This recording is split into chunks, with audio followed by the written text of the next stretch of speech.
Hello everybody, welcome to this session focusing on the Prospector tab. The Prospector tab is contained in the tool space, and if you don't see it, head on over to the home tab on your ribbon and go ahead and click that Prospector button. Just toggle it back on, and there your Prospector will appear.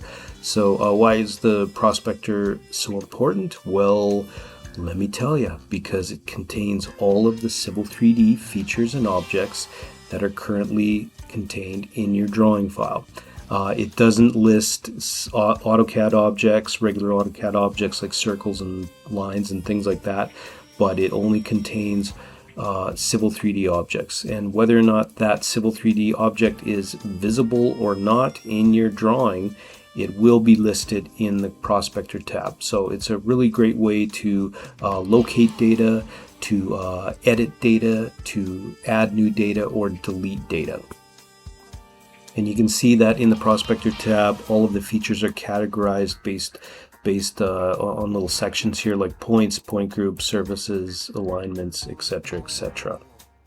It's really good to get used to using the Prospector tab, because sometimes in a Civil 3D drawing it can get pretty busy, and sometimes it's difficult to select features because they're buried under an object. But if that is the case, you can just head on over to the Prospector tab and open up your feature and go ahead and select it that way as well.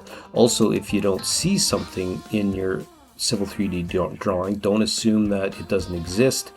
It might just be turned off, but you can confirm that by going on over into the Prospector tab and locating that information yourself.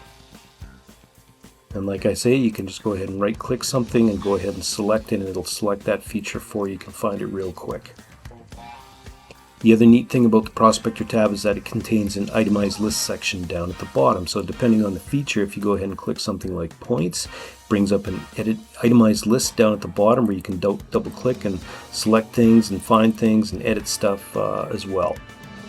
You can also select things from the itemized list. Also, just like up top in the top part, go ahead and right click on that object and go ahead and select. But if it's not visible, it's not going to be selected, obviously.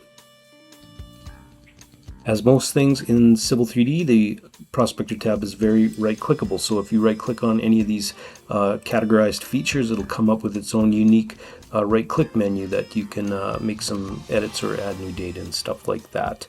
The Prospector tab also contains all of the drawings that are currently open in this drawing session. So, for instance, if you've got two drawings like this, it'll have one drawing open if it's set to active view. If you go ahead and click master view, it'll open up both drawings in this list, and the highlighted one is the one that's the current drawing.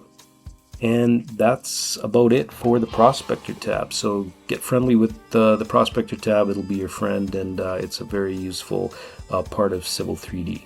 Thanks for watching, everybody. Bye.